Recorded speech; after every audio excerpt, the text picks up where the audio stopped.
नमस्कार बच्चों, आप सब कैसे हैं। मेरा नाम है निखत खानम। हम लोग एक चैप्टर कंटिन्यू कर रहे हैं। हम लोगों ने पिछले क्लास में पार्ट 4 शुरू किया था। उसमें हमने ये पार्ट 4 का नाम है सबसे अधिक कितने लोगों में समान भाग कर सकेंगे, है ना। तो इसका हम लोगों ने मसा सीखा था, मसा। और इसका पूर्ण रूप क्या है, महत्तम समापवर्तक। आप लोग बहुत अच्छी तरह से पिछले क्लास में अटेंड किए थे, समझ भी आया था। अब हम लोग क्या करेंगे, ये हमने किस विधि देखी, ये जो मसा निकालते हैं ना, ये 3 विधियों से होता है। 3 नहीं 4 होता है, 3 विशेष 3 होते हैं, ठीक है। तो इन 3 विधियों में से पहला विधि हम लोगों ने उस दिन कर लिया था अपवर्तक की सहायता से, जो हम लोगों ने किया था सेब और केला लेकर हमने शुरू किया था। तो वो हो गया। अब उसके बाद हम देखते हैं सेकेंड मेथड है रूढ़ उत्पादक की सहायता से। इस विधि से अगर हम करना चाहें तो कैसे करेंगे, ठीक है। वो करने से पहले कुछ एक छोटी मोटी चीजें हैं जो आपको जानने की जरूरत है, जो आपने पहले भी पढ़ लिया है, बट इसमें थोड़ा सा आपको बताना बहुत जरूरी है। चलिए उसको शुरू करते हैं। तो सबसे पहला चीज है, एक हम 2 लिख रहे हैं, आप ध्यान दीजिए। एक हमने लिखा 14 और एक हमने लिखा 15, ठीक है।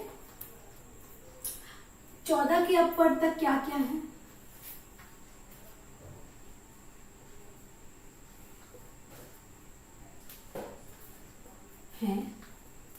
क्या क्या है, 1, 2, 7, 14। इसी प्रकार 15 के अपवर्तक हैं 1, 3, 5, 15, ठीक है। इन समापवर्तक क्या क्या है, आपको पिछले क्लास में बता दिया था, इसलिए हम डायरेक्ट ये कर रहे हैं, ठीक है। समापवर्तक क्या क्या है, यहाँ पे समापवर्तक है सिर्फ कॉमन जो होता है, सिर्फ एक है, देखिए, और कुछ भी कॉमन नहीं, सिर्फ एक। इसका मसा कितना होगा, मसा मतलब महत्तम समापवर्तक, तो मसा कितना आएगा आप बताइए, एक ही आएगा। और कुछ कॉमन है नहीं है। तो इस तरह के जो संख्या जो जोड़ बनती है। इसी प्रकार अगर हम 14 और 16 लेंगे तो इसमें देखिए 2 आएगा दोनों में, है ना। 2 7 14, 2 8 16 आ रहा है, लेकिन इसमें वैसा नहीं आ रहा है। तो वो जोड़, जिन जोड़ों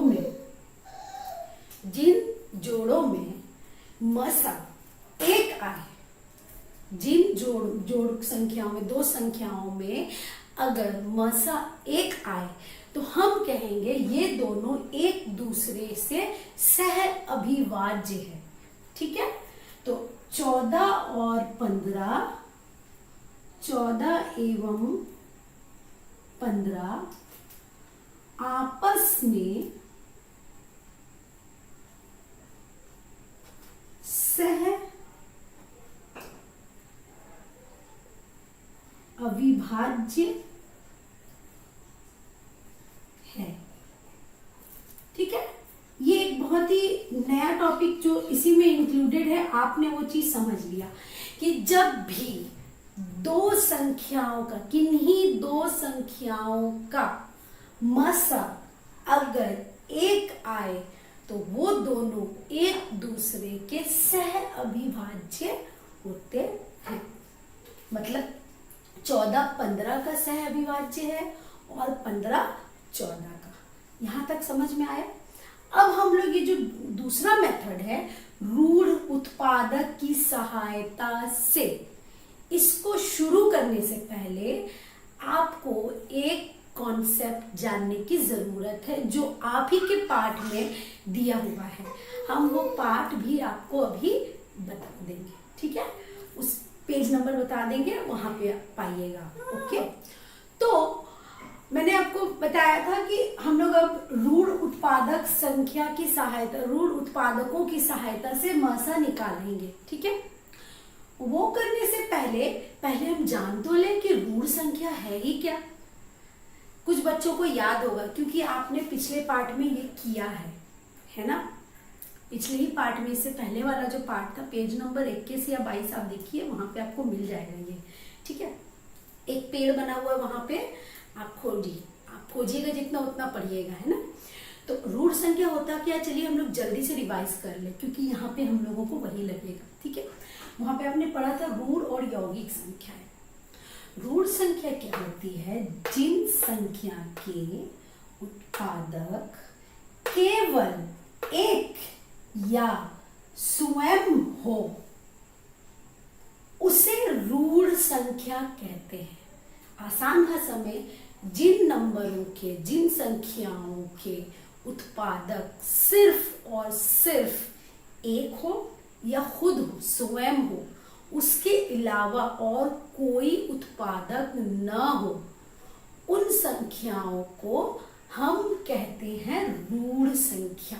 ठीक है, एग्जाम्पल थोड़ा देख ले, कर क्लियर हो जाएगा। देखिए, हम यहाँ पे कुछ नंबर लिख रहे हैं, जैसे हम लिखे 5 और लिखे 8।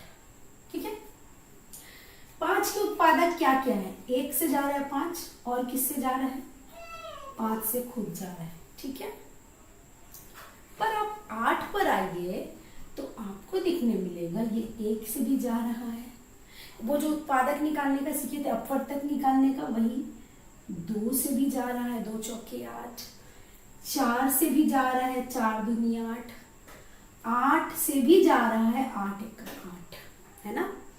तो इस केस में हमारे जो हमने लिखा है उसके हिसाब से कौन सा रूढ़ उत्पादक है, वेरी नाइस, 5 रूढ़ उत्पादक है, 5 हमारा रूढ़ संख्या है, 5।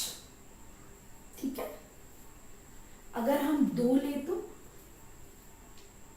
2 क्या है, 2 भी रूढ़ उत्पादक है, क्योंकि 1 से जा रहा है और 2 से जा रहा है, और किसी से 2 जाता है नहीं। 3 ले तो 3 भी रूढ़ उत्पादक है, 1 है 3 है। अब थोड़ा थोड़ा समझ आ रहा है, ठीक है ना। तो हम इसको थोड़ा सजा कर लिख लेते हैं।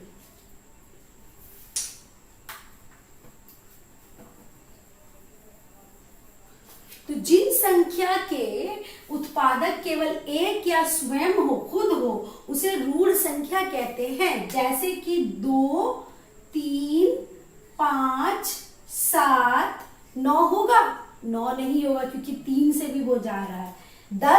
10 भी नहीं होगा। 11, 13, 15 नहीं होगा क्योंकि 3 से 5 से वो जा रहा है। 17, ठीक है, 19, 23, इस तरह से ये आगे बढ़ता रहेगा। इन सब संख्या को हम लोग बोलते हैं रूढ़ संख्या। ठीक है, तो अब इन रूढ़ संख्याओं की मदद से हम कैसे मसा निकालेंगे, इसी के बारे में हम आगे सीखेंगे। ठीक है,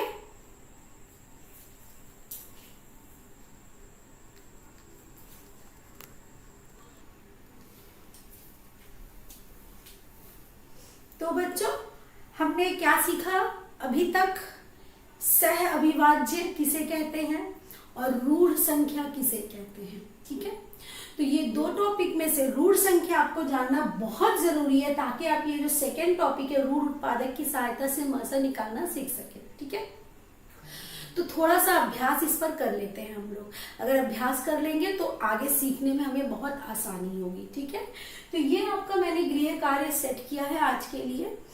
आज आपको क्या करना है, सह अविभाज्य है या नहीं निर्णय करें। ठीक है, तो 9 और 8 आपस में सह अविभाज्य है कि नहीं, वही अगर 1 आया तो वो होगा उस तरह से।